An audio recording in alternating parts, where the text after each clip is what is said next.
Érase una época donde el concepto de limpieza personal desafiaba por completo toda tu lógica moderna. Te encuentras caminando por calles empedradas donde el aroma a sudor rancio se mezcla con especias caras, donde compartir una tina de agua turbia con desconocidos era considerado un lujo, y donde lavarse las manos después de cada comida era visto como una excentricidad peligrosa. Sientes bajo tus pies el barro mezclado con desechos humanos mientras observas cómo nobles y plebeyos por igual conviven en una sinfonía de olores que harían desmayar a cualquier persona del siglo XXI. Esta experiencia desafiaría por completo toda tu lógica moderna sobre lo que significa estar limpio, cómodo, o simplemente civilizado.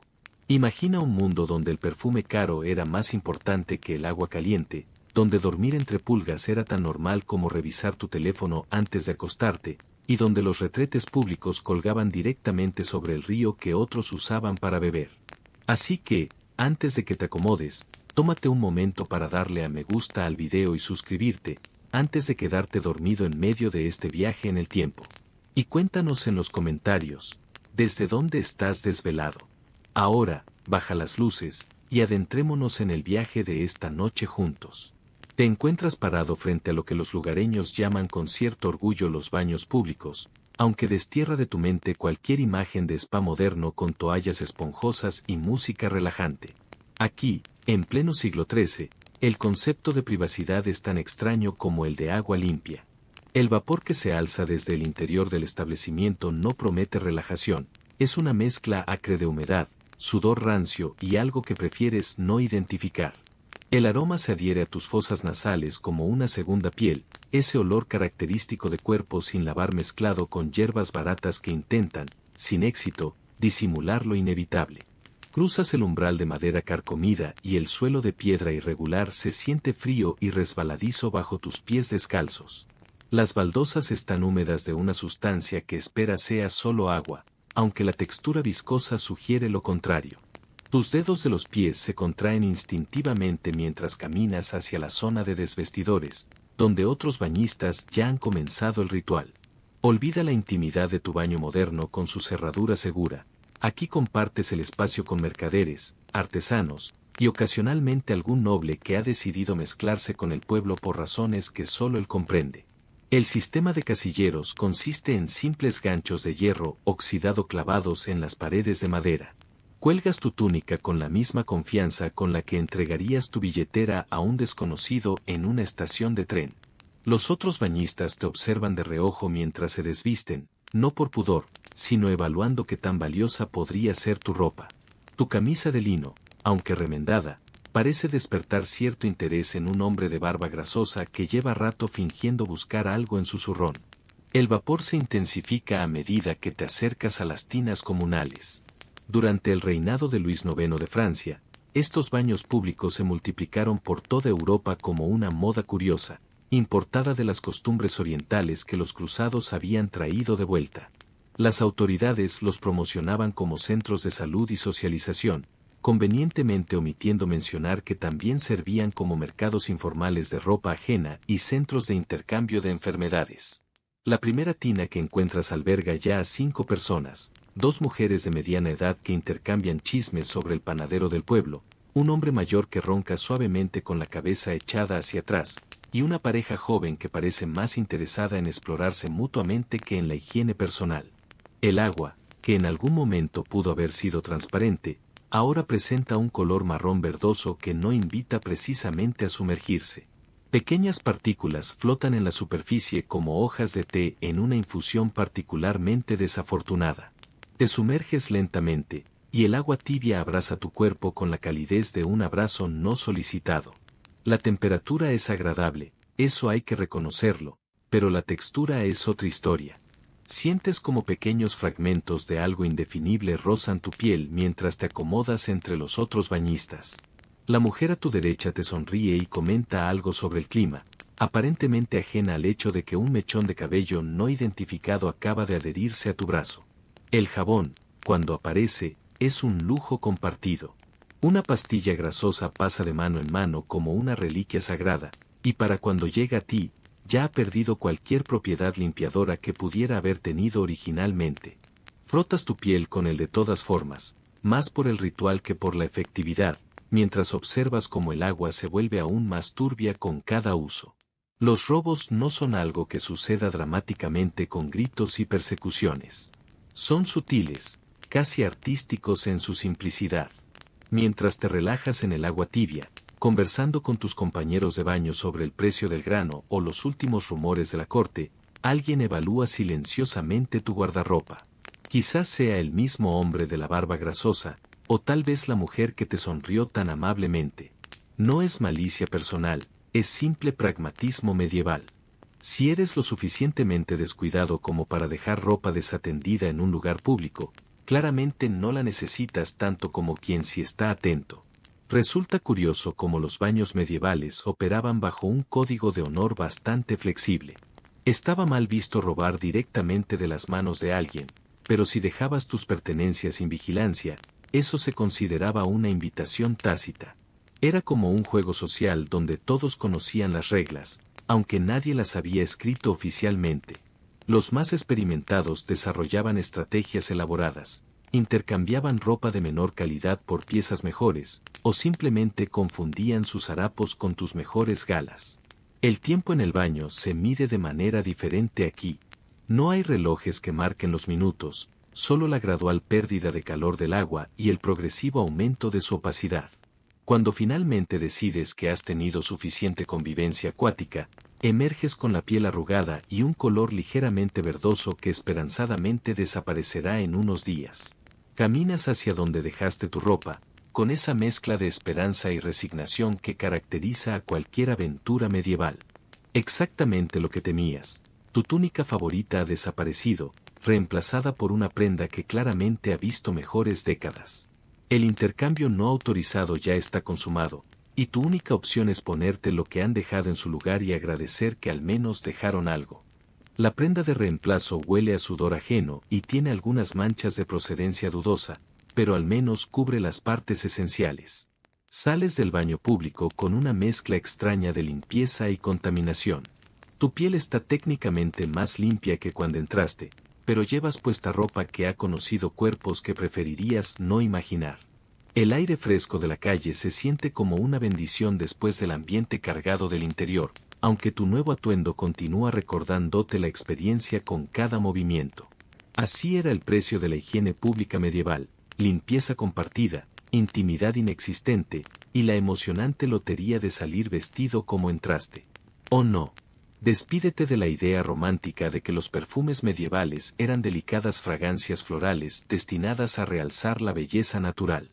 Aquí, en esta época donde el agua era el enemigo y el jabón un lujo inalcanzable, los perfumes cumplían una función mucho más desesperada. Eran la última línea de defensa entre tu olor corporal y el colapso social total. Te encuentras en el mercado de especias de una ciudad próspera del siglo XIV, donde el aire denso se carga de aromas que compiten ferozmente por dominar tus sentidos. El olor a canela se mezcla con algo mucho menos apetecible, el aroma distintivo de cuerpos que no han conocido el agua en semanas. Observas a una dama de la nobleza menor que se acerca al puesto del especiero. Su vestido de terciopelo azul está magníficamente bordado, pero cuando el viento cambia de dirección, percibes esa nota ácida y penetrante que ningún bordado puede disimular. Es el olor característico de la ropa que se ha usado demasiado tiempo, mezclado con el aroma rancio del sudor que se ha acumulado en capas, como barniz en un mueble antiguo. Ella examina pequeños frascos de cristal con la concentración de un alquimista, buscando la mezcla perfecta que transforme su realidad olfativa. El comerciante, un hombre de mediana edad con las manos manchadas permanentemente por las especias que maneja, le ofrece su producto estrella, ámbar gris. Olvida cualquier noción moderna sobre fragancias sintéticas. Este ingrediente proviene directamente del sistema digestivo de las ballenas, y su precio rivaliza con el del oro. El aroma es complejo, animalesco, con notas que oscilan entre lo marino y lo francamente fecal. Pero aquí radica la genialidad medieval. Este olor intenso y primitivo tiene la capacidad de enmascarar prácticamente cualquier otra fragancia corporal, sin importar cuán desafiante sea. Durante el reinado de Eduardo III de Inglaterra, el comercio de especias aromáticas se había convertido en un negocio más lucrativo que muchas cosechas tradicionales. Los mercaderes viajaban meses enteros por rutas peligrosas, no para traer alimentos o herramientas, sino frasquitos de líquidos que prometían transformar el horror olfativo cotidiano en algo al menos tolerable. Era una industria construida literalmente sobre la desesperación aromática de una sociedad que había declarado la guerra al agua. Te acercas al puesto y el especiero te saluda con una sonrisa que revela dientes amarillentos, pero su entusiasmo es genuino. Te explica su proceso de creación como si fuera un chef describiendo su obra maestra. Primero, la base, grasa animal rancia que actúa como fijador. Luego, las especias exóticas, almizcle extraído de glándulas de castor, esencia de rosa mezclada con excremento de civeta, y por supuesto, el preciado ámbar gris. La mezcla resultante es un cóctel olfativo que desafía toda lógica moderna sobre lo que debería considerarse agradable. Extiendes tu muñeca y el comerciante aplica una pequeña cantidad de su creación. El primer impacto es abrumador, un golpe de intensidad que hace que tus ojos se llenen de lágrimas involuntarias. Es como si alguien hubiera concentrado el olor de un establo, un jardín de rosas y un mercado de pescado en una sola gota. Pero después de unos minutos, algo curioso sucede. Tu nariz se adapta, y lo que inicialmente era ofensivo se vuelve, no exactamente agradable, pero sí familiar. Como si tu sistema olfativo hubiera capitulado ante la intensidad y decidido que esto era preferible a los olores naturales del entorno. La dama noble ha completado su compra y se aleja aplicándose generosamente su nueva adquisición. El aroma que deja a su paso es una mezcla extraña pero efectiva. Las notas animales del perfume han logrado neutralizar completamente su olor corporal natural. Es una victoria técnica, aunque cualquier persona moderna huiría despavorida ante semejante combinación aromática. No quiero arruinarte el cuadro, pero en esta época el concepto de oler bien tenía parámetros completamente diferentes a los actuales. Un noble que olía intensamente almizcle y ámbar gris era considerado elegante y refinado, mientras que alguien que simplemente olía limpio era visto con sospecha. ¿Acaso había estado enfermo? ¿Era tan pobre que no podía permitirse perfumes apropiados? La ausencia de olor fuerte era, paradójicamente, una señal de problema social. Los perfumistas medievales eran verdaderos artistas de la supervivencia olfativa. Desarrollaban mezclas específicas para diferentes estaciones, combinaciones más pesadas para el invierno, cuando los cuerpos pasaban meses sin contacto con agua, y fórmulas ligeramente más suaves para el verano, cuando el calor intensificaba todos los aromas corporales de manera exponencial. Tenían recetas secretas transmitidas de generación en generación, fórmulas que habían sido perfeccionadas a través de décadas de experiencia práctica con cuerpos sin lavar. Resulta fascinante cómo estos artesanos habían logrado crear un sistema completo de clasificación aromática. Existían perfumes para merchants prósperos, mezclas específicas para damas de la corte, y versiones más económicas para artesanos que querían mantener cierta dignidad olfativa sin arruinarse financieramente. Era una jerarquía social expresada a través de la intensidad y complejidad de los aromas artificiales que cada persona podía permitirse aplicar sobre su realidad corporal natural. Compras un pequeño frasco de la mezcla más suave disponible, aunque suave en términos medievales sigue siendo lo que hoy considerarías una agresión olfativa directa. El líquido oleoso se adhiere a tu piel como una segunda epidermis, y su aroma te acompaña durante días, recordándote constantemente que has cruzado la línea hacia un mundo donde oler intensamente a sustancias animales exóticas era preferible a oler simplemente humano. El perfume medieval no era vanidad, era supervivencia social en una época donde el jabón era un rumor y el agua una amenaza mortal. Rompe esa ilusión de colchones mullidos y sábanas suaves que te arropan cada noche en tu cama moderna. Te encuentras ahora en el interior de una vivienda típica del siglo XIII, donde el concepto de habitación es más bien una aspiración que una realidad. El suelo de tierra apisonada se siente frío y húmedo bajo tus pies descalzos, y el aire nocturno se cuela por los huecos entre las tablas de madera que forman las paredes. No hay división entre el área de descanso y el resto de la casa. Toda la familia comparte este espacio único donde dormir, comer y vivir se fusionan en una sinfonía de convivencia forzosa. Tu cama para esta noche es un montón de paja esparcida sobre el suelo, cubierta con una manta de lana áspera que ha conocido mejores décadas. La textura de la paja se clava a través de la tela, creando pequeños pinchazos que te recuerdan constantemente que estás acostado sobre lo que ayer servía de alimento para los animales. El aroma es inconfundible, esa mezcla dulzona de hierba seca mezclada con humedad, tierra y algo orgánico que prefieres no identificar. Cada movimiento produce un crujido seco que resuena en el silencio nocturno, anunciando a toda la familia cada vez que cambias de posición. Destierra de tu mente cualquier noción de privacidad o espacio personal. A tu izquierda, el padre de familia ronca con una intensidad que rivaliza con el mugido del ganado. Su respiración pesada se mezcla con pequeños silbidos que emergen de su nariz, creando una banda sonora nocturna que hace que cualquier idea de sueño reparador se desvanezca rápidamente. A tu derecha, la madre susurra oraciones mientras acomoda a los niños más pequeños, que se quejan suavemente cada vez que la paja les pica la piel delicada. Pero la verdadera aventura nocturna comienza cuando sientes el primer movimiento sospechoso cerca de tu tobillo. Una sensación diminuta pero inconfundible, algo pequeño y decidido se desplaza por tu pierna. Las pulgas medievales no son simples insectos, son pequeños acróbatas de la supervivencia que han convertido el cuerpo humano en su parque de diversiones personal. Sienten el calor de tu piel como una invitación irresistible, y su técnica de salto es tan precisa que pueden viajar de un cuerpo a otro sin que te des cuenta hasta que ya han establecido su nueva colonia. Durante el reinado de Felipe IV de Francia, las pulgas se habían convertido en compañeras tan constantes de la vida cotidiana que existían remedios populares específicos para cada tipo de infestación. Las madres experimentadas sabían distinguir entre las pulgas domésticas que vivían en la paja y las viajeras que llegaban con los comerciantes. Cada variedad requería estrategias diferentes de convivencia, porque eliminarlas completamente era una fantasía tan inalcanzable como volar.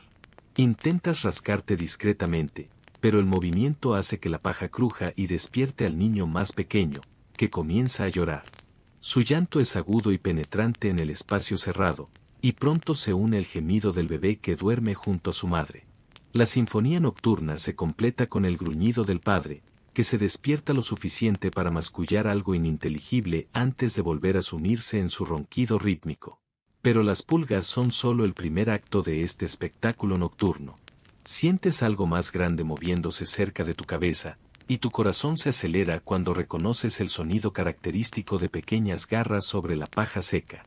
Las ratas medievales no son las criaturas tímidas que imaginas, son habitantes legítimos de la casa que han aprendido a coexistir con los humanos de manera que desafía cualquier noción moderna de higiene doméstica.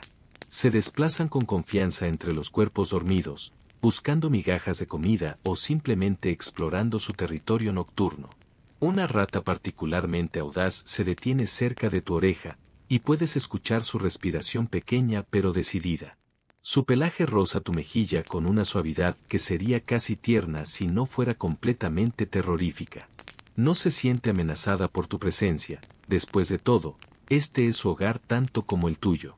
Las familias medievales habían desarrollado una especie de tratado de no agresión con estos roedores, mientras no se comieran toda la comida almacenada, podían compartir el espacio de descanso sin mayor conflicto. Como si no bastara con eso, sientes un nuevo tipo de movimiento en tu espalda. Los chinches medievales son criaturas nocturnas que esperan pacientemente a que te quedes inmóvil para comenzar su festín. Su técnica es metódica, se desplazan lentamente hacia las áreas donde tu piel está más caliente, y luego se instalan para una cena que puede durar toda la noche. La sensación es sutil al principio, casi imperceptible, pero gradualmente se intensifica hasta convertirse en una picazón constante que te mantiene en un estado de vigilia tortuosa. Los niños de la familia se han adaptado a esta realidad con la flexibilidad característica de la infancia. Duermen profundamente a pesar de las pulgas que saltan sobre sus pequeños cuerpos, inconscientes de las ratas que ocasionalmente usan sus piernas como puentes para cruzar de un lado a otro de la habitación. Su respiración es tranquila y regular, creando pequeñas nubes de vapor en el aire frío nocturno. Exactamente lo que temías. La noche se convierte en una batalla épica entre tu necesidad de descanso y la determinación de los habitantes invertebrados de la casa. Cada vez que comienzas a dormitar, una nueva sensación te despierta. El cosquilleo de una pulga explorando tu cuero cabelludo, el roce de una rata investigando tu bolsillo, o la picadura decidida de un chinche que ha encontrado el punto perfecto detrás de tu rodilla. No vamos a fingir sorpresa, así era la realidad nocturna medieval, donde el sueño no era un derecho sino un privilegio negociado cada noche con una comunidad entera de criaturas que consideraban tu cuerpo su hogar legítimo. La paja que te servía de colchón era también su hábitat, y la manta que te cubría era su refugio invernal. Era una democracia biológica donde los humanos eran apenas una especie más en el ecosistema doméstico. Finalmente, agotado por la batalla nocturna, tu cuerpo se rinde ante el cansancio. Te duermes con la sensación de pequeños movimientos por toda tu piel, arrullado por los ronquidos familiares y el crujir constante de la paja. Mañana despertarás con nuevas picaduras, pero también con la satisfacción de haber sobrevivido otra noche en el paraíso medieval del descanso compartido. Olvida la comodidad moderna de abrir un grifo y obtener agua cristalina que puedes beber sin cuestionarte su procedencia. Te encuentras ahora en la cocina de una posada medieval, donde el amanecer trae consigo el ritual más peligroso del día, decidir si arriesgar tu vida bebiendo agua o comenzar la jornada con una jarra de cerveza tibia que promete mantenerte en pie hasta el anochecer. El aire matutino se carga con el aroma agridulce de la cebada fermentada, mezclado con el olor rancio de los barriles de madera que han almacenado líquidos de dudosa procedencia durante meses. Observas el pozo del patio trasero, donde un cubo de madera oscura emerge lentamente de las profundidades. El agua que contiene tiene un color ligeramente parduzco que hace que tu estómago se contraiga involuntariamente. No es solo el color lo que alarma, es esa película iridiscente que flota en la superficie, como un arco iris aceitoso que sugiere la presencia de sustancias que definitivamente no deberían estar en contacto con el sistema digestivo humano. El olor que emana del cubo es húmedo y orgánico, con notas que recuerdan vagamente a pescado descompuesto y tierra pantanosa. La posadera, una mujer robusta con las manos permanentemente manchadas por años de trabajo, te observa con esa mezcla de compasión y diversión que reserva para los viajeros inexpertos. Te explica con paciencia maternal que el agua del pozo ha sido la causa de más muertes en el pueblo que todas las guerras recientes combinadas. Durante las epidemias de cólera que azotaron Europa en el siglo XIV, los médicos finalmente comenzaron a establecer conexiones entre el consumo de agua contaminada y las misteriosas enfermedades que diezmaban poblaciones enteras en cuestión de días. Destierra cualquier noción romántica sobre manantiales puros y arroyos cristalinos. La realidad medieval es que la mayoría de fuentes de agua están contaminadas por desechos humanos, animales muertos, y los residuos de todas las actividades domésticas e industriales que se desarrollan río arriba. El concepto de tratamiento de aguas es tan ajeno a esta época como el de vuelos espaciales. Lo que no mata inmediatamente se considera seguro para el consumo, un estándar de calidad que explica por qué la expectativa de vida promedio ronda los 30 años. Te diriges hacia la mesa donde la posadera ha dispuesto el desayuno tradicional, una hogaza de pan negro denso como una piedra, un trozo de queso con manchas verdosas que aparentemente añaden sabor, y una jarra de cerámica que contiene el elixir de la supervivencia medieval. La cerveza matutina no es la bebida refrescante que conoces, es un líquido espeso, ligeramente ácido, con una temperatura que sugiere que ha pasado la noche en un ambiente tan frío como el resto de la posada. Su color es turbio, entre amarillo y marrón, y ocasionalmente puedes distinguir pequeñas partículas flotantes que prefieres identificar como residuos del proceso de fermentación. El primer sorbo es una revelación desagradable. La textura es granulosa, como si estuvieras bebiendo avena líquida mezclada con vinagre suave. El sabor combina la acidez de la fermentación con un amargor que se adhiere a tu lengua y se niega a desaparecer. Pero después de unos minutos, algo curioso sucede. Tu cuerpo comienza a adaptarse, y lo que inicialmente era repulsivo se convierte en algo tolerablemente nutritivo. Es alcohol suficiente para desinfectar parcialmente tu sistema digestivo, y carbohidratos suficientes para proporcionar energía durante las primeras horas del día. Durante el reinado de Ricardo Corazón de León, el consumo de cerveza había evolucionado de ser una preferencia cultural a convertirse en una necesidad médica urgente. Los monasterios desarrollaron técnicas de fermentación específicamente diseñadas para crear bebidas que fueran seguras para el consumo diario, y las recetas se guardaban con el mismo celo que las fórmulas alquímicas. Era literalmente una cuestión de vida o muerte dominar el arte de convertir ingredientes potencialmente peligrosos en líquidos que pudieran mantener viva a una población. La posadera te sirve una segunda jarra sin preguntarte si la deseas. En esta cultura, rechazar la cerveza matutina equivale a declarar tu intención de suicidarte lentamente a lo largo del día. Te explica que la cerveza de la mañana es más suave que la nocturna, especialmente preparada para proporcionar hidratación sin la potencia alcohólica que podría interferir con las actividades diurnas.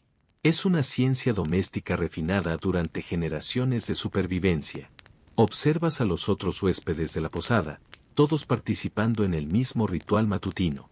Un mercader de mediana edad bebe su cerveza con la misma naturalidad con que tú tomarías tu café matutino, mientras revisa sus cuentas y planifica la jornada comercial. Una familia de peregrinos comparte una jarra entre los adultos, mientras los niños reciben una versión diluida que los mantendrá hidratados durante el viaje sin embriagar su mente infantil. Prepárate para el encanto de descubrir que incluso los bebés recibían pequeñas cantidades de cerveza diluida. La leche animal era tan peligrosa como el agua, y a menudo más letal debido a la rapidez con que se descomponía sin refrigeración. Las madres medievales habían aprendido que una mezcla de cerveza suave con pan empapado proporcionaba a sus hijos la nutrición necesaria sin los riesgos mortales asociados con otras fuentes de líquidos.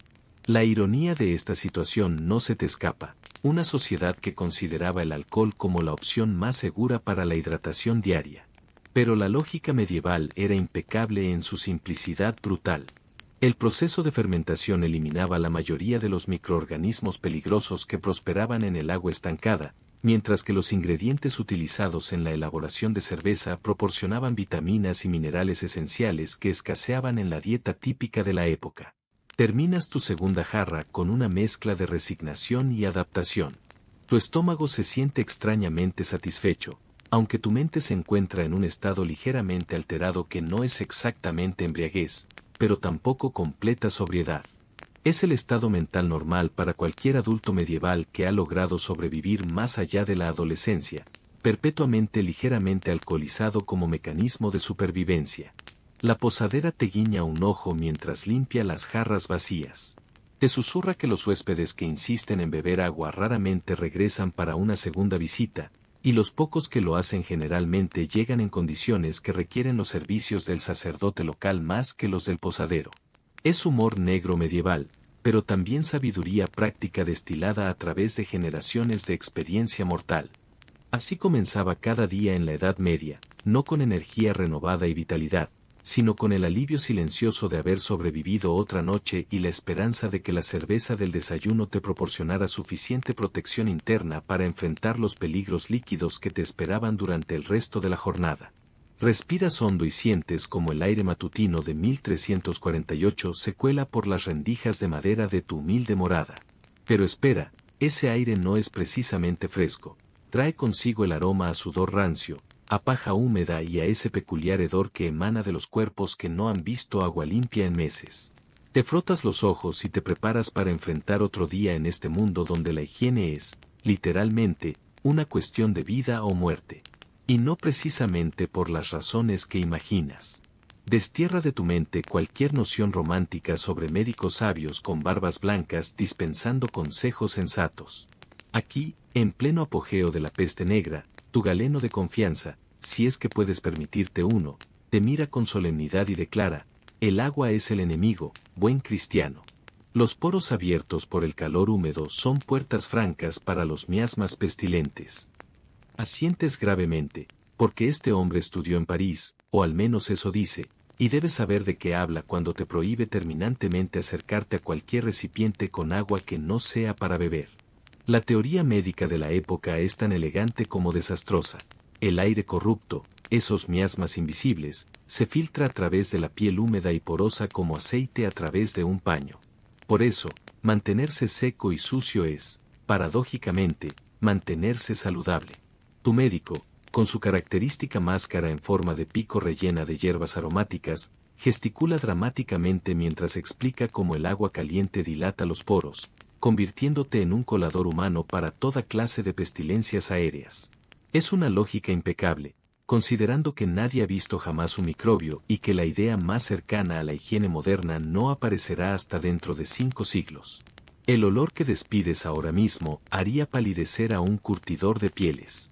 Tu cabello, grasiento y apelmazado bajo el gorro de lana que no te has quitado en semanas, exhala un aroma a cebo rancio mezclado con el polvo del camino y algo que podría ser grasa de cerdo de la última vez que te acercaste a la cocina. Tus manos, cubiertas por una pátina oscura que ha ido acumulándose capa tras capa, desprenden un perfume complejo: tierra, sudor, restos de comida y ese toque metálico de la sangre seca de alguna herida menor que cicatrizó sin ser jamás limpiada. Pero tranquilo, no eres el único. Caminas por las calles empedradas y el concierto de olores es tan democrático como aplastante. Cada persona que te cruzas ha desarrollado su propia sinfonía aromática personal. La mujer del panadero combina harina agria con sudor de madrugada, el herrero aporta notas de humo, metal caliente y una capa base de mugre tan antigua que prácticamente ha fosilizado. Los niños, benditos sean, corren entre los charcos de lodo y excrementos con una alegría envidiable, acumulando capas adicionales de inmundicia que sus padres consideran una protección natural contra las enfermedades. Exactamente lo que temías. Tu propio cuerpo se ha convertido en un ecosistema próspero. Bajo tus ropas, que no han sido removidas completamente en meses, una colonia de pulgas ha establecido un reino próspero. Las sientes moverse, pequeños puntitos de irritación constante que se han vuelto parte de tu rutina diaria tanto como el hambre o el frío. Tus axilas han desarrollado una costra salada que cruje levemente cuando mueves los brazos, y la piel de tu cuello ha adquirido un tono grisáceo que inicialmente confundiste con sombra permanente. Durante la época del Imperio Romano, apenas 4 siglos antes, los baños públicos eran templos de limpieza donde patricios y plebeyos se sumergían en aguas termales perfumadas con aceites esenciales. Pero esas son memorias perdidas, reliquias de una civilización que tus ancestros consideran pagana y decadente. Ahora, la virtud cristiana se mide también por la capacidad de soportar la inmundicia como penitencia terrenal. El médico continúa su disertación mientras tú intentas no rascarte demasiado obviamente. Te explica cómo los antiguos bárbaros que se bañaban regularmente eran, en realidad, más susceptibles a las enfermedades porque mantenían su piel débil y permeable.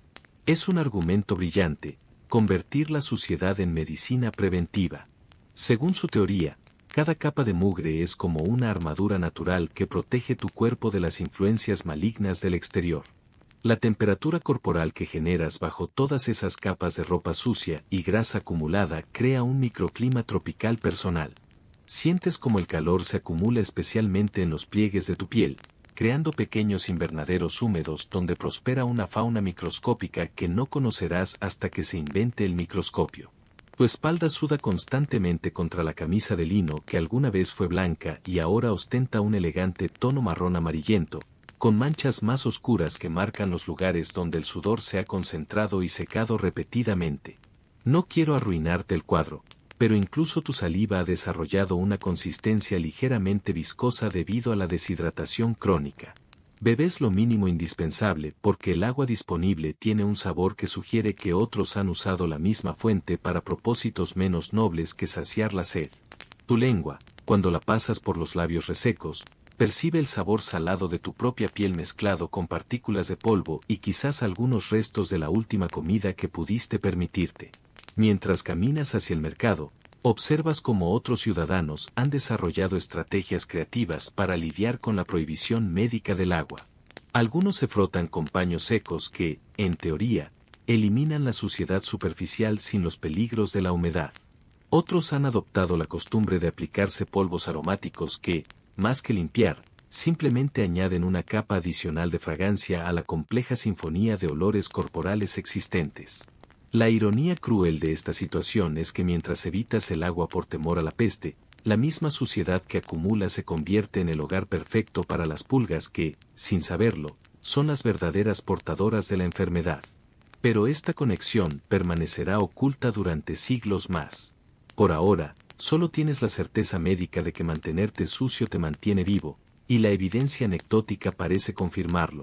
Después de todo, sigues respirando, aunque sea a través de una nariz que ha perdido gran parte de su sensibilidad a los olores por pura autodefensa olfativa. Así comenzaba cada día en la Edad Media, no con energía renovada y vitalidad, sino con el alivio silencioso de haber sobrevivido otra noche y la esperanza de que la cerveza del desayuno te proporcionara suficiente protección interna para enfrentar los peligros líquidos que te esperaban durante el resto de la jornada. Respiras hondo y sientes como el aire matutino de 1348 se cuela por las rendijas de madera de tu humilde morada. Pero espera, ese aire no es precisamente fresco, trae consigo el aroma a sudor rancio, a paja húmeda y a ese peculiar hedor que emana de los cuerpos que no han visto agua limpia en meses. Te frotas los ojos y te preparas para enfrentar otro día en este mundo donde la higiene es, literalmente, una cuestión de vida o muerte. Y no precisamente por las razones que imaginas. Destierra de tu mente cualquier noción romántica sobre médicos sabios con barbas blancas dispensando consejos sensatos. Aquí, en pleno apogeo de la peste negra, tu galeno de confianza, si es que puedes permitirte uno, te mira con solemnidad y declara: el agua es el enemigo, buen cristiano. Los poros abiertos por el calor húmedo son puertas francas para los miasmas pestilentes.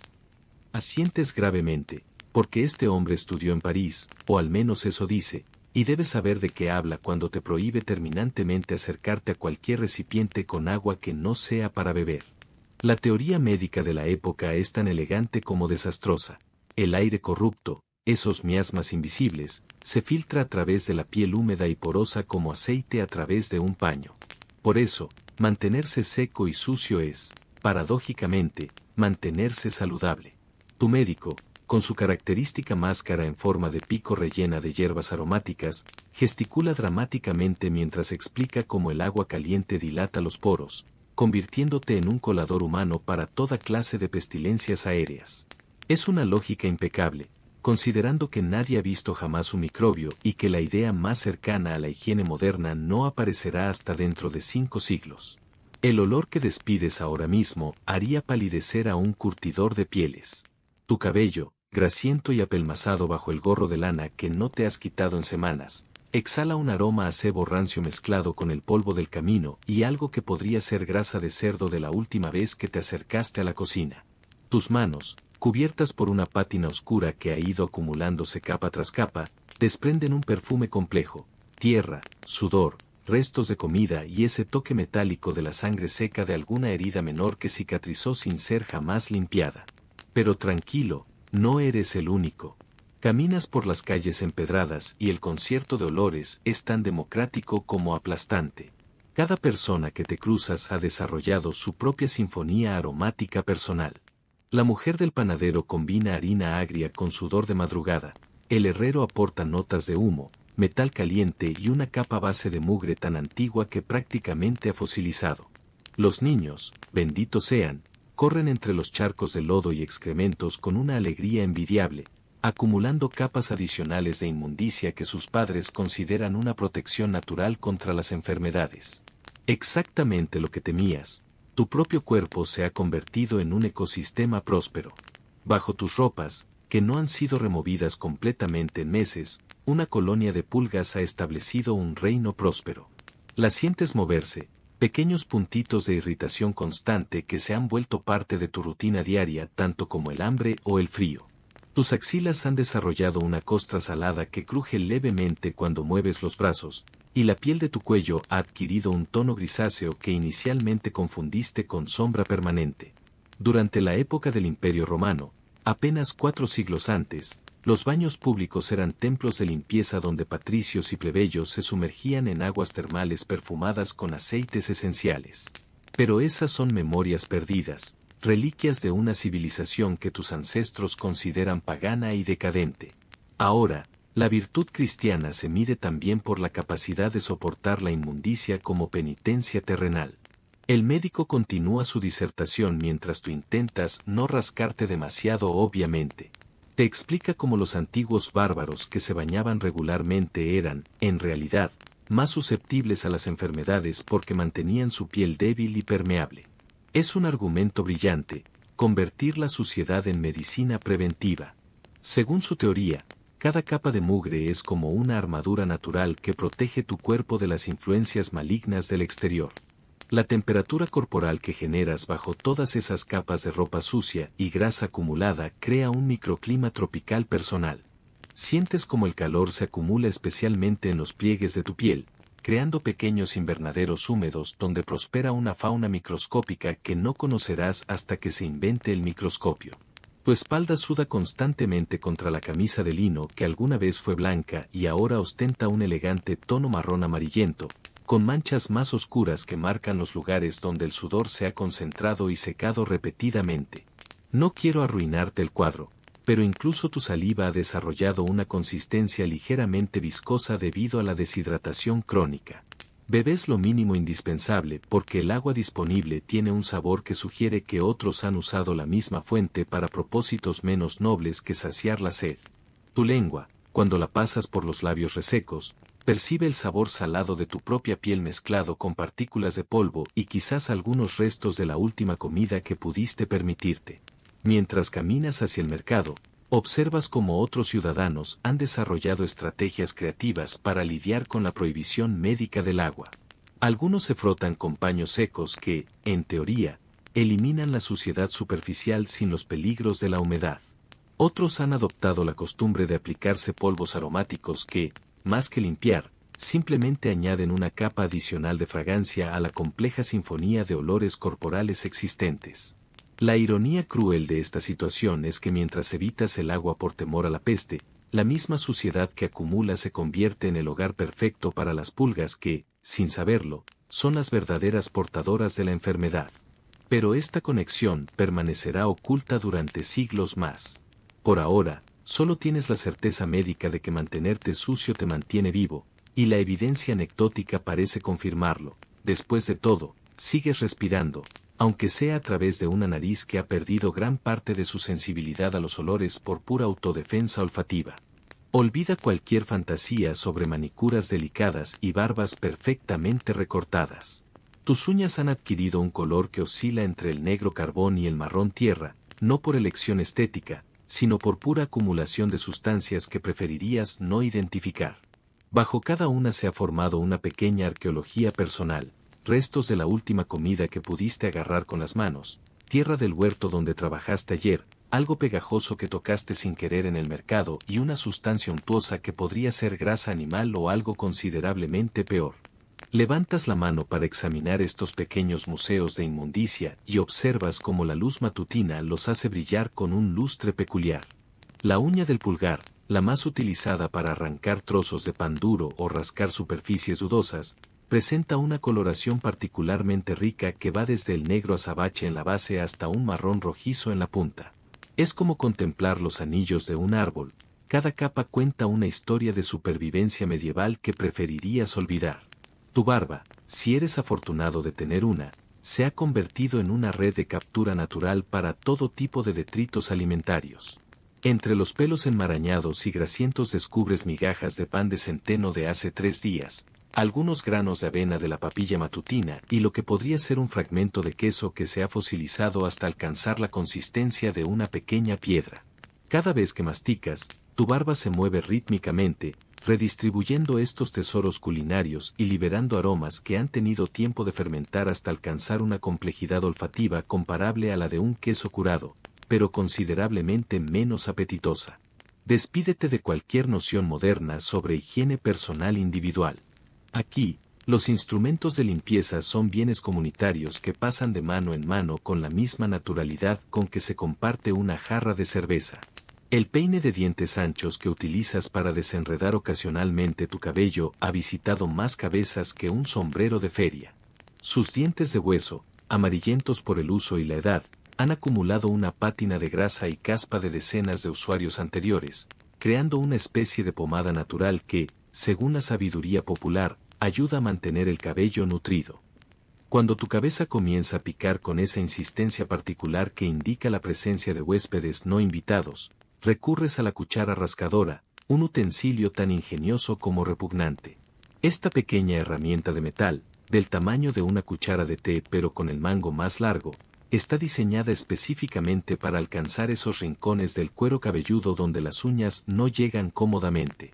La pasas por tu cabeza con movimientos metódicos, sintiendo cómo raspa contra las costras de caspa seca y la grasa acumulada, mientras produces un sonido similar al de un rastrillo sobre grava húmeda. No vamos a fingir sorpresa por el hecho de que esta cuchara también es un bien compartido. La familia entera, y ocasionalmente los vecinos, utilizan el mismo instrumento para combatir sus respectivas infestaciones capilares.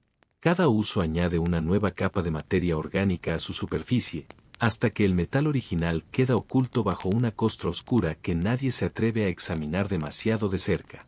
El sonido que produce al rascar es curiosamente satisfactorio, una especie de ASMR medieval que proporciona un alivio temporal a la comezón constante que se ha vuelto parte de tu existencia diaria. Durante el reinado de Carlomagno, apenas 3 siglos antes, existían algunos vestigios de tradiciones de limpieza heredadas del mundo romano. Los nobles mantenían ciertos estándares de pulcritud que incluían el uso de peines de marfil tallado y espejos de metal pulido. Pero esos lujos han desaparecido, víctimas de la practicidad brutal de tiempos más duros y la creciente influencia de una espiritualidad que considera la vanidad corporal como un camino directo al infierno.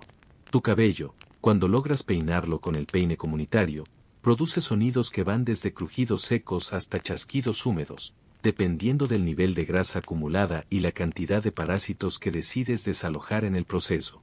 Cada pasada del peine libera una pequeña nube de caspa y polvo que flota en el aire matutino como si fuera nieve sucia.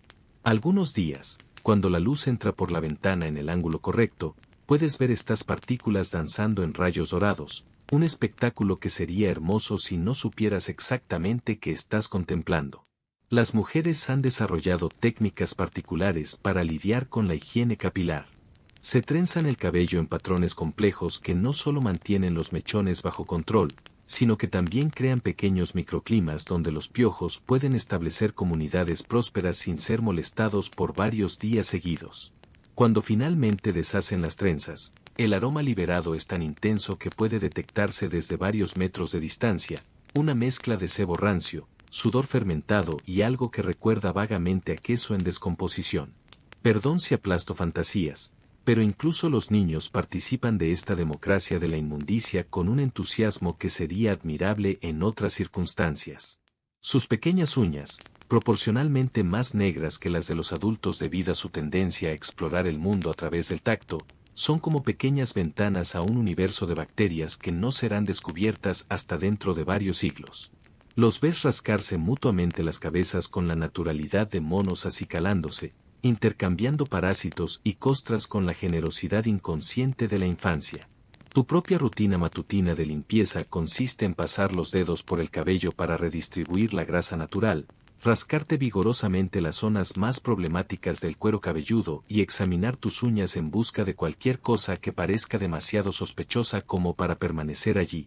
Ocasionalmente, cuando encuentras algo particularmente grande o móvil bajo una uña, lo extraes con la delicadeza de un arqueólogo desenterrando un tesoro, aunque en este caso el tesoro es algo que preferirías no haber encontrado. La textura de tu cabello ha evolucionado hasta alcanzar una consistencia similar a la crin de caballo, pero menos limpia. Cada mechón se ha vuelto un cordón grasiento que mantiene su forma incluso cuando no hay viento, creando peinados que permanecen inalterados durante días enteros. Esta estabilidad capilar es, en cierto modo, una ventaja práctica. No necesitas preocuparte porque tu apariencia se desarregle durante el día, porque ya está en un estado de desarreglo permanente que ha alcanzado un equilibrio estético propio. Vuelves de tu encuentro matutino con la naturaleza humana, y mientras caminas por el sendero de tierra apisonada, ves algo que te resulta familiar, una hilera de ropas colgadas sobre un cordel. Pero no huelen a limpio. No huelen a nada que puedas considerar remotamente aceptable.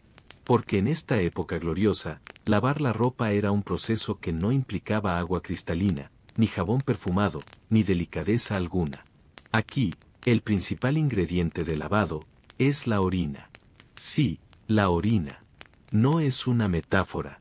Es el detergente más popular de la Edad Media, y además gratuito. Solo hace falta recolectar los donativos diarios de toda la familia, vecinos incluidos si es necesario, y dejarlos fermentar durante varios días en una tinaja. El resultado es un líquido amoniacal altamente eficaz para descomponer la grasa y aflojar la suciedad incrustada. Y tú, como buen ciudadano medieval, no solo lo aceptas, sino que lo consideras parte de tu rutina. El proceso tiene su ciencia. Primero se recolecta la orina en vasijas, tinajas o simples cubos que esperan con paciencia en las esquinas de cada hogar. Algunas casas más refinadas incluso tenían recipientes exclusivos para tal fin. Una vez fermentada, la orina adquiría un poder limpiador similar al del amoníaco moderno. Y no se usaba con moderación. Se vertía generosamente sobre las prendas, se dejaba reposar, y luego comenzaba el fregado. No existían lavadoras, ni lavaderos automáticos. Solo tus manos, una tabla de lavar rudimentaria, y una profunda capacidad para ignorar el hedor que te subía por la nariz como si intentara mudarse allí. Los gremios de lavanderas eran muy conscientes de esta práctica. Eran mujeres fuertes, de brazos curtidos y estómagos de acero, capaces de manipular trapos impregnados en lo más puro de la fisiología humana sin inmutarse. Algunas usaban bastones para golpear las prendas, como si pudieran expulsar el pecado mismo de las telas. Y si tenía suerte, luego del lavado venía el enjuague. Pero si el agua escaseaba, como solía pasar en verano o en ciudades densamente pobladas, ese paso se omitía sin demasiadas culpas. Total, el olor de la calle lo disimulaba todo. La ironía de todo esto es que el procedimiento, por extraño que suene, sí lograba limpiar. En términos técnicos, el amoníaco presente en la orina descomponía la suciedad orgánica y blanqueaba las telas. En Roma ya se hacía siglos antes, y en la Edad Media, simplemente se continuó la tradición. Así que mientras tú frotas esa camisa manchada de caldo, sudor y quién sabe qué más, puedes consolarte pensando que estás aplicando una técnica milenaria. Y no se trataba solo de limpieza doméstica. Los curtidores de cuero también usaban orina en grandes cantidades para ablandar las pieles de animales. Era tan esencial que algunos municipios organizaban recolectas públicas, y existían incluso personas dedicadas exclusivamente a reunir orina casa por casa. Un servicio a la comunidad, podríamos decir. La próxima vez que te quejes de tu empleo moderno, piensa en aquel honrado recolector de pis medieval, recorriendo las calles con su balde rebosante de materia prima. La vida olía diferente entonces. El olor no era un accidente, era una constante. Ropa lavada con orina, cuerpos que se bañaban una vez al mes, calles empedradas donde los residuos se acumulaban sin vergüenza. Y sin embargo, nadie levantaba una ceja. Porque no conocías otra cosa. Tus estándares olfativos estaban adaptados a ese entorno. Si alguien realmente olía bien, pongamos, a rosa o lavanda, eso generaba sospechas. ¿Qué intenta ocultar? ¿Por qué se perfuma como un cortesano? ¿No será francés? Y por supuesto, el problema no era solo el proceso, sino los resultados. Las prendas quedaban rígidas, ásperas, como si fueran una extensión de la piedra. El secado al sol ayudaba un poco, pero también dejaba manchas, especialmente si el agua era rica en minerales o el aire estaba cargado de polvo. Algunas familias, más cuidadosas, solían perfumar ligeramente las prendas colgadas, pero el efecto duraba lo que tardaba en pasar el burro más cercano. Ahora imagina que tienes una fiesta, una boda, tal vez. Sacas tu mejor túnica, esa que solo usas en ocasiones especiales. La lavas con orina, la enjuagas si puedes, y luego la dejas secar por días. ¿Y el resultado?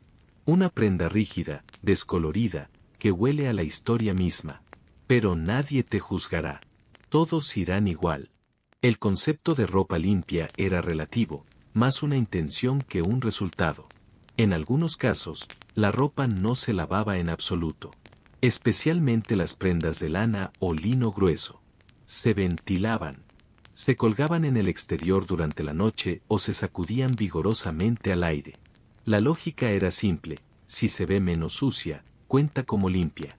Y si nadie lo comenta, entonces es un éxito rotundo. Esta filosofía, primitiva pero efectiva, salvaba muchas prendas de una muerte prematura por exceso de fregado. Por otro lado, el simbolismo de la limpieza era poderoso. Aunque los métodos fueran discutibles, la intención de purificarse, de librarse de la suciedad física como acto de redención, tenía peso. Especialmente en el contexto religioso, donde limpiar el cuerpo se asociaba con limpiar el alma. No es raro encontrar penitencias que incluían lavar ropa ajena como muestra de humildad. Y en los monasterios, aunque los hábitos eran lavados pocas veces al año, existía una clara conciencia de su condición sagrada. Mancharlos no era simplemente un problema estético, sino espiritual. Tú, como cualquier otro en esta época, participas de ese teatro colectivo. Haces tu parte. Frotas tus ropas con resignación, cuelgas lo que puedes, rezas para que no llueva y aceptas que, al final del día, la suciedad volverá. Porque si algo tiene esta era, además de plagas, guerras y supersticiones, es constancia. Una constancia mugrienta, sí, pero honesta. Y en medio de ese entorno, la limpieza no es una meta, sino un gesto. Un acto de fe en que, quizás mañana, estarás un poco menos cubierto de inmundicia que hoy. El día avanza con la parsimonia que caracteriza a la vida medieval. Has sobrevivido a la letrina colgante, al lavado de ropa con esencia de vejiga fermentada, y ahora te enfrentas a otro aspecto de la higiene que, aunque no se mencione con frecuencia en las canciones de trovadores, forma parte integral del paisaje cotidiano, tu boca. Sí, ese oscuro agujero plagado de dientes torcidos, encías inflamadas y sabores indeterminados. En esta época encantadora, la higiene bucal no es solo un lujo. Es, en muchos casos, una superstición, una rareza o directamente, una costumbre pagana. Porque si algo tenía la Edad Media, además de mugre, era una gran creatividad para justificar la falta de limpieza. Tus dientes, por lo tanto, no tienen un futuro prometedor. Si eres campesino, probablemente has pasado buena parte de tu vida mascando pan duro como ladrillo, carne seca que podría usarse de martillo, y raíces que parecen diseñadas por el mismo diablo. Todo esto ha convertido tu dentadura en una ruina geológica, piedras partidas, cavidades visibles desde la luna y un tono general que oscila entre el verde pálido y el marrón cadmio. Y aún así, sonríes. Porque es lo que hay. No existe el concepto de cepillo de dientes como tal. Algunos más innovadores frotan sus encías con un trapo, otros utilizan ramitas masticables, generalmente de sauce o regaliz, para remover, con suerte, algo del festín bacteriano. Si tienes suerte, conoces a alguien que ha oído hablar de la sal como agente limpiador. Frotar los dientes con sal, ceniza o incluso carbón es una técnica primitiva pero no del todo ineficaz. Claro que, en exceso, también puede limarte los dientes hasta dejarlos tan filosos como inútiles. Los más ricos tienen sus propios problemas. En la corte, el azúcar ha comenzado a ganar popularidad, especialmente entre nobles y clérigos con acceso al comercio. ¿Y qué sucede cuando combinas caries sin control con una dieta que incluye dulces, vinos afrutados y ausencia absoluta de limpieza? Pues, básicamente, tu boca se convierte en un campo de batalla. Las encías sangran, los dientes se sueltan, el aliento adquiere una potencia legendaria, y lo peor es que todo esto se ve como un mal inevitable. No hay visitas al dentista preventivas. Solo el dolor. Y luego, si todo sale bien, la extracción con herramientas que hoy no confiarías ni para arreglar una cerca. Había quienes creían que el mal aliento era signo de impureza interna, de pecado. Otros simplemente lo aceptaban como parte del carácter. Pero el hecho es que el hedor bucal era tan común que se desarrollaron estrategias para disimularlo.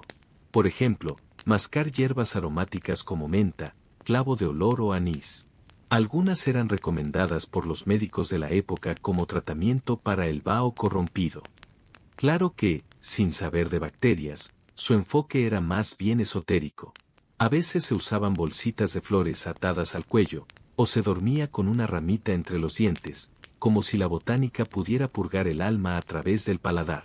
Y los dientes, los dientes. No se blanqueaban, no se corregían, no se cuidaban. Se caían.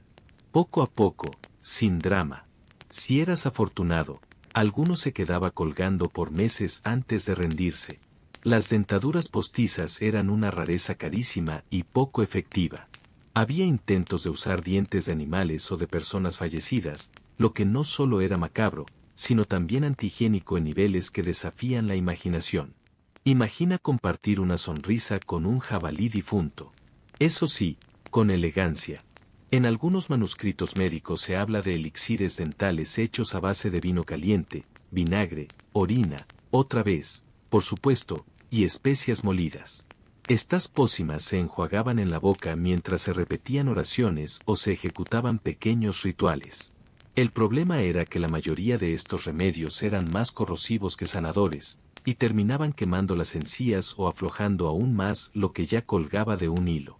El dolor de muelas, por su parte, era una tragedia cotidiana. Las muelas del juicio hacían su entrada en plena adolescencia, y con ellas, la posibilidad de un dolor insoportable por días. Sin analgésicos, sin anestesia. La solución más frecuente era la extracción. ¿Dónde? En la plaza del mercado. ¿Quién? El barbero, que además de afeitarte, podía abrirte una vena o sacarte un diente con la misma destreza. El procedimiento incluía una pinza herrumbrosa, una rodilla sobre tu pecho para que no te movieras, y probablemente, el grito más largo de tu vida. El evento atraía público. Sí, como lo oyes. Sacarse un diente era casi un espectáculo. El barbero levantaba el molar como trofeo, y tú te ibas con la cara inflamada, una infección latente y la extraña satisfacción de haber sobrevivido. Algunas personas, más espirituales, atribuían el dolor de dientes a posesiones o maldiciones. Se colocaban reliquias sobre la mejilla, se rezaban letanías, o se ataban sapos disecados al cuello con la esperanza de absorber el dolor. Ninguno de estos métodos tenía base científica, claro, pero el placebo medieval era fuerte, especialmente si iba acompañado de incienso y campanas. Y aún así, tú sigues adelante. Tal vez te frotas los dientes con la manga, o muerdes una ramita seca con la esperanza de engañar al dolor. Tal vez simplemente aceptas que tu boca es un ecosistema autónomo que hará lo que quiera. Y cuando hablas con los demás, mantienes cierta distancia, no por cortesía, sino por instinto de supervivencia. Todos lo hacen. Es un pacto silencioso entre bocas que llevan décadas sin ver un cepillo y lenguas que han aprendido a convivir con el sabor de la Edad Media. Con el tiempo, el deterioro dental se convierte en parte del rostro. Algunos se ven obligados a alimentarse solo con sopas o gachas, porque masticar es un lujo. Y los niños, esos pequeños herederos de tu genética, ya muestran encías ennegrecidas antes de cambiar sus dientes de leche. Pero nadie se alarma. Es lo normal, lo esperable, lo medieval. Ha caído la tarde. El aire es espeso, cargado de humo, estiércol seco y el perfume natural de una sociedad que ha hecho las paces con su propia pestilencia. Te cruzas con un grupo de aldeanos en el mercado, mujeres con cestas de mimbre, hombres sudorosos con túnicas hasta la rodilla, niños cubiertos de una capa uniforme de barro y mocos. Pero nadie parece inmutarse. Nadie menciona el olor. Nadie lo cuestiona. Porque en este mundo de narices curtidas y pulmones resignados, el aroma corporal es simplemente parte de la conversación, aunque no se mencione en voz alta. Y es que aquí, en esta época de castillos, enfermedades y misticismo, oler mal no es una excepción, es una regla. Un derecho. Un privilegio olfativo cuidadosamente cultivado a través de generaciones. No se trata solo de la falta de baños o jabón, sino de una filosofía textil y social que ha elevado el arte de disimular olores a niveles dignos de una ópera. La clave del sistema es sencilla: capas. Muchas capas. Cualquier persona con un mínimo de decencia, o que al menos desee aparentarla, lleva encima no una, ni dos, sino hasta 5 capas de ropa. No importa que el sol derrita las piedras o que el frío te congele las pestañas, las capas son sagradas. Las interiores absorben la transpiración del día anterior, las intermedias amortiguan el olor acumulado, y las exteriores. Bueno, las exteriores están para que la gente crea que todavía queda algo de dignidad debajo de todo eso. Estas capas no se lavan con frecuencia. O con ninguna. Se airean, se sacuden, se voltean para mostrar el lado limpio, o se perfuman con esencias fuertes que, en lugar de neutralizar el hedor, lo camuflan con una mezcla desconcertante de sudor seco, rancio de carne y lavanda marchita.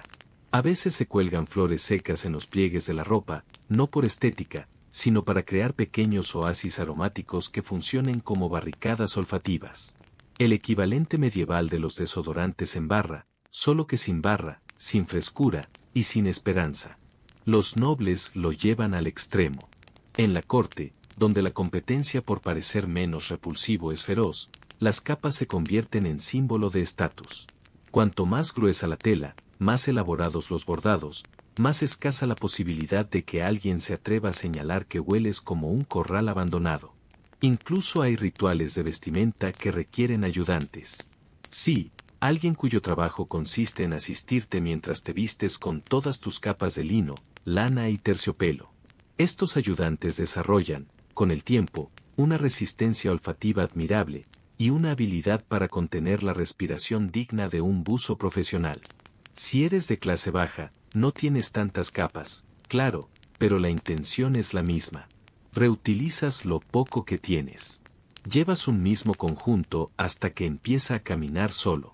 Y si puedes añadir una capa más, aunque sea un saco roído lleno de agujeros, lo haces con orgullo. Porque cada capa extra es una barrera simbólica entre tu olor y el juicio ajeno. El concepto de olor corporal como algo vergonzoso aún no ha llegado. El sudor es natural, dicen. Es el cuerpo purgando malos humores. Las mujeres usan corpiños gruesos, a veces acolchados, que retienen el calor y todo lo que venga con él. Los hombres portan jubones ceñidos que absorben el sudor de la espalda como esponjas resignadas. Y debajo de todo eso, una capa de ropa interior que, en teoría, debería cambiarse con regularidad. Pero ¿quién tiene tiempo para eso? ¿O agua? En lugar de cambiarte, simplemente añades otra capa encima. Más fácil. Más rápido. Más aromáticamente estratégico. Algunos incluso colocan hojas secas o bolas de hierbas aromáticas entre las prendas para espantar los malos olores. Y las plagas. No es infrecuente encontrar pulgas, piojos o incluso ratas juveniles ocultas entre los pliegues más oscuros de la vestimenta. La ropa se convierte así en un ecosistema autosuficiente. Los perfumes, por su parte, no son solo una herramienta de seducción, sino una forma de defensa. Especialmente entre las élites, donde rociarse con fragancias densas era un acto de supervivencia social. El almizcle, el ámbar gris, sí, ese que proviene del intestino de una ballena enferma, y las resinas orientales eran ingredientes comunes en las mezclas. Se aplicaban en pañuelos, en cuellos de camisa, e incluso en el cabello. El resultado era una nube envolvente de olor intenso que avisaba de tu llegada varios segundos antes de que pusieras un pie en la habitación. Una cortina aromática para anunciar, estoy aquí, y no tan mal como parezco. Pero la verdad es que esa estrategia tenía su límite. Los perfumes no eliminaban la suciedad. Solo competían con ella. Y en muchos casos, perdían la batalla. Algunas mujeres optaban por cubrirse la cabeza con velos perfumados, mientras los hombres se frotaban la barba con aceites especiados para camuflar los restos de comida que quedaban atrapados entre los pelos. Porque sí, la barba no solo era símbolo de virilidad, sino también de almacenamiento. Nadie te miraría raro si encontrabas una miga de pan en tu bigote y decidías reincorporarla a tu almuerzo. Todo este entramado de capas, perfumes, plantas aromáticas y resignación colectiva era más que una estrategia de higiene. Era un pacto tácito. Todos olíamos mal, pero hacíamos como que no. Se cultivaba una cortesía social que consistía en no mencionar el hedor, en mirar hacia otro lado cuando alguien levantaba los brazos o se quitaba el sombrero. Y si alguna vez el olor era realmente insoportable, se ofrecía discretamente una flor para oler, o se encendía incienso, no tanto por devoción, sino por misericordia. En los espacios cerrados, como iglesias o tabernas, el aire se volvía denso. Cada respiración era un ejercicio de fe. A veces se abrían ventanas para dejar salir los miasmas, aunque el aire exterior no siempre estaba mejor. En los castillos, se esparcían juncos y flores en el suelo para absorber olores y ofrecer una ilusión de frescura. Pero pronto, esos juncos se impregnaban también, y el ciclo continuaba. Y así vives tú, cubierto de capas, escondido tras perfumes, confiando en que el hedor colectivo te proteja del juicio individual. Porque en la Edad Media, oler mal no es el problema. El problema sería oler demasiado bien y levantar sospechas. El sol comienza a caer sobre los tejados de madera y piedra, tiñendo de dorado las calles empedradas cubiertas de estiércol seco y sobras de mercado. Es un momento especial. No porque vayas a cenar algo distinto, probablemente no, ni porque vayas a encontrarte con algún milagro nocturno, definitivamente no, sino porque esta noche es especial, es la noche del baño. Sí, ese baño. Ese único, irrepetible y glorioso acontecimiento que ocurre una vez al año, o tal vez cada dos. No hay fecha fija. No hay calendario que lo determine. Lo sabrás porque el agua ha sido calentada con leña robada del bosque, la tina de madera ha sido desempolvada de su rincón del granero, y alguien ha anunciado, con cierto orgullo, que esta noche toca purificarse. Es casi una fiesta. Una fiesta húmeda, humeante y llena de expectativas no del todo higiénicas. El baño medieval no es como lo imaginas. No hay velas aromáticas, ni burbujas, ni música relajante.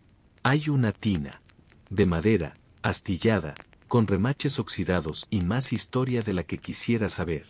El agua ha sido traída a cubos desde el pozo, una tarea que implica al menos media docena de viajes, y calentada a fuego lento. No llega a hervir. Solo alcanza esa temperatura ambigua donde no sabes si es tibia o simplemente menos fría que el aire. Tú no te metes primero. Sería un sacrilegio.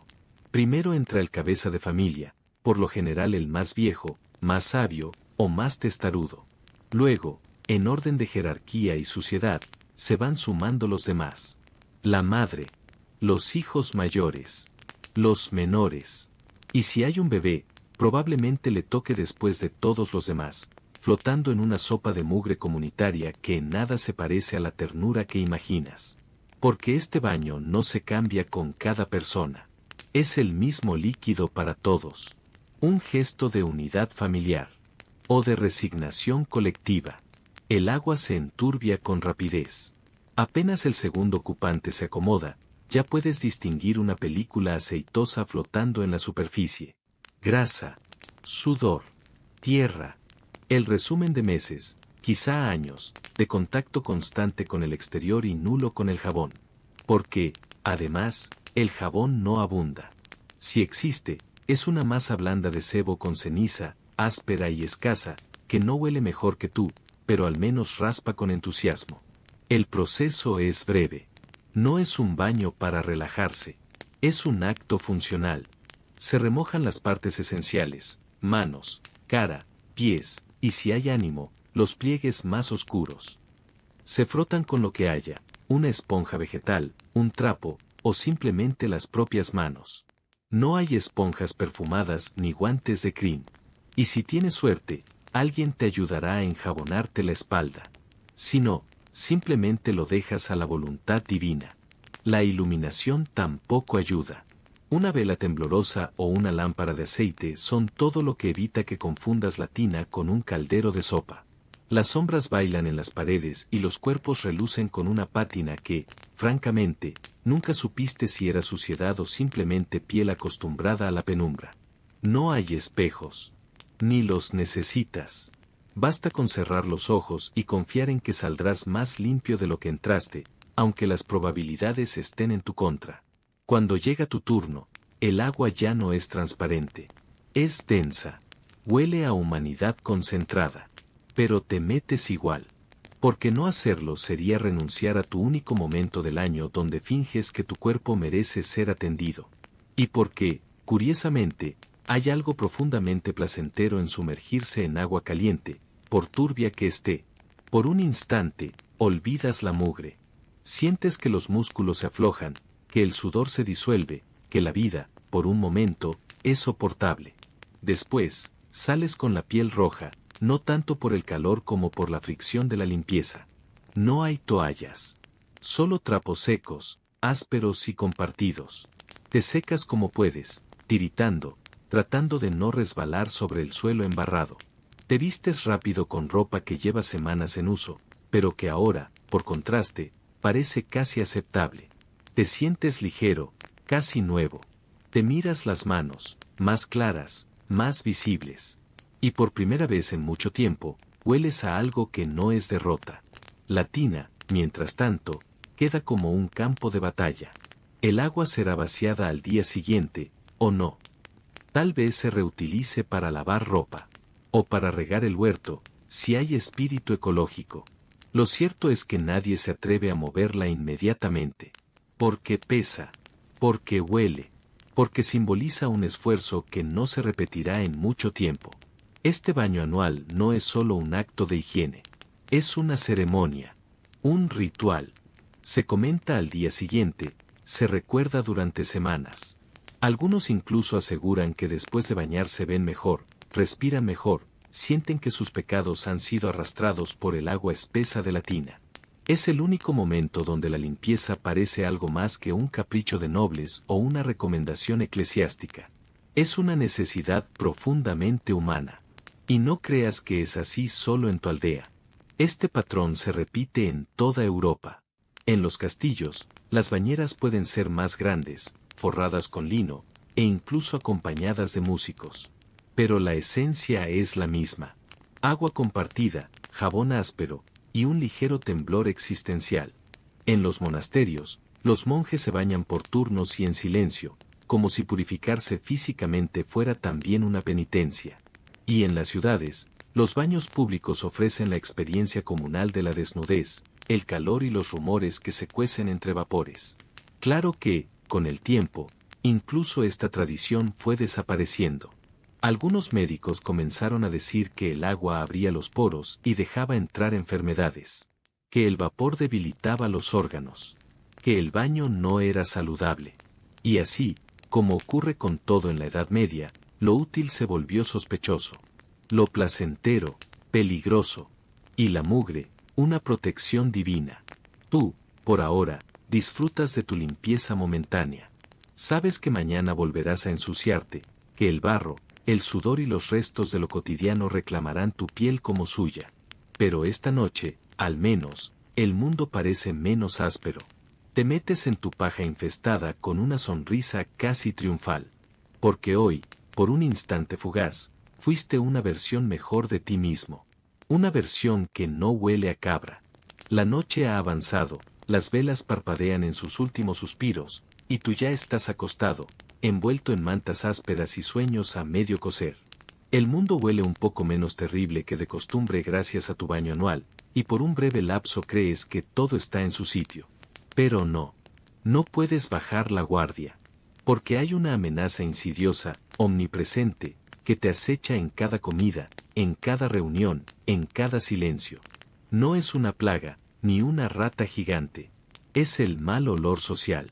Y con él, el delicado arte medieval de fingir que no existe. En este mundo donde lo pestilente es cotidiano, aún existen límites. Hay reglas tácitas, gestos aprendidos, estrategias heredadas para navegar los momentos más incómodos del intercambio humano. Porque aunque todos huelan mal, nadie desea ser ese que huele peor. Y así nace una especie de etiqueta del hedor, una cortesía aromática que consiste, básicamente, en no decir nada, o en fingir con elegancia que todo está perfectamente perfumado. Estás en la mesa con tu familia, rodeado de pan negro, guisos recalentados y caldo aguado. El aire está espeso. No tanto por el humo del hogar, sino por la convivencia de cuerpos humanos que no han visto una pastilla de jabón en años. Uno de tus hermanos, o tal vez tú mismo, emite una fragancia especialmente intensa. No dices nada. Nadie lo hace. En lugar de ello, tu madre alcanza un ramito de flores secas y lo coloca con disimulo cerca del implicado. Una manera no verbal de decir, querido, hueles como si te hubieras caído en la letrina.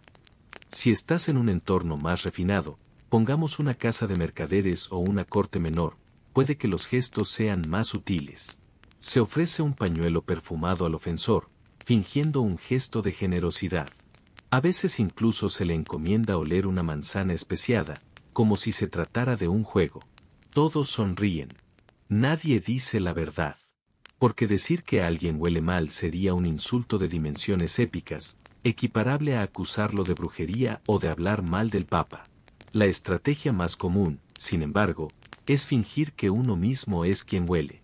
Sí, una confesión preventiva. Algo como, ¡qué barbaridad!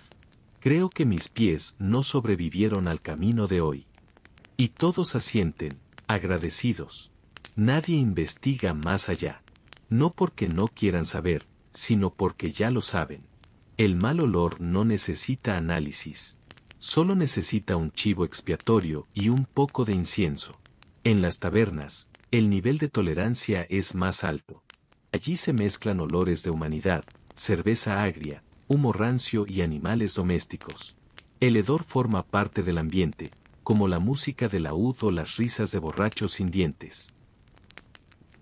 Pero incluso en estos espacios caóticos hay límites.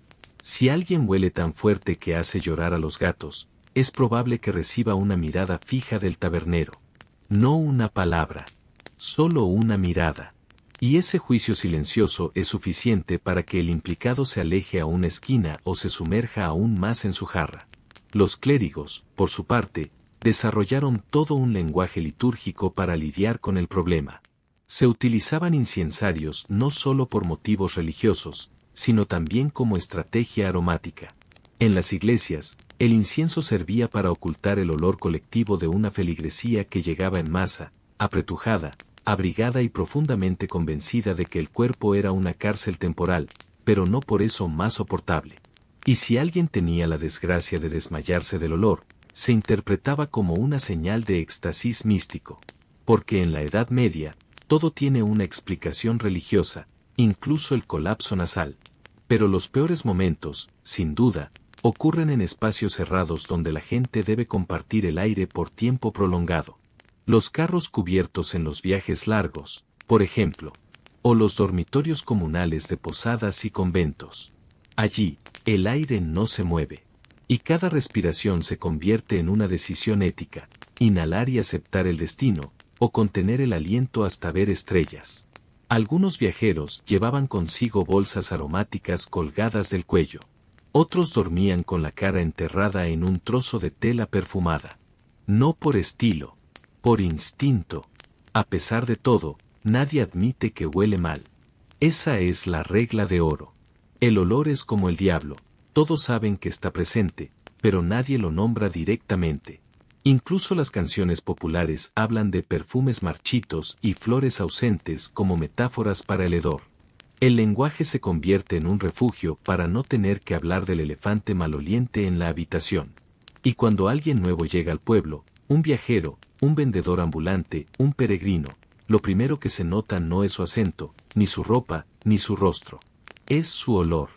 Si huele demasiado limpio, sospechoso, ¿viene de la ciudad? ¿Tiene acceso al jabón? ¿Acaso es rico? ¿O es una bruja que ha engañado al demonio para mantenerse fresca? Porque la limpieza, paradójicamente, genera desconfianza. Nadie puede ser tan diferente del resto sin que haya algún tipo de truco oscuro de por medio. Por eso tú, como todos, aprendes desde pequeño a manejar el equilibrio, no oler demasiado mal, pero tampoco tan bien como para destacar. Una línea delgada que separa la integración de la sospecha. Tal vez por eso la gente aprecia tanto las estaciones frías. El frío disimula. El sudor se retrae. Las capas se justifican. El mundo entero parece un poco más soportable cuando no huele a caldo humano fermentado. Y así, en medio de este baile de gestos, silencios y flores secas, se sostiene una sociedad entera. Una civilización que ha aprendido a convivir con lo insoportable, que ha hecho del olfato un sentido que se entrena para no sentir, que ha elevado la cortesía del no decir nada al nivel de arte social, porque a falta de higiene, queda la etiqueta, y con ella, una extraña forma de armonía donde todos apestan por igual, y eso, en sí mismo, es algo reconfortante. Y así, entre capas de mugre, baños esporádicos, perfumes que no perfuman y silencios aromáticos compartidos, se desarrolló una era que, aunque gloriosa en muchos relatos, tenía un aroma bastante peculiar. Pero más allá del hedor, la Edad Media fue un testimonio de cómo la humanidad puede adaptarse a casi todo, incluso a sí misma. Dormir esta noche sabiendo que al menos tú tienes acceso a agua caliente y jabón es, de algún modo, un pequeño triunfo. Hasta aquí la historia de hoy. Te espero mañana nuevamente para dormirte viajando a través del tiempo. Dulces sueños.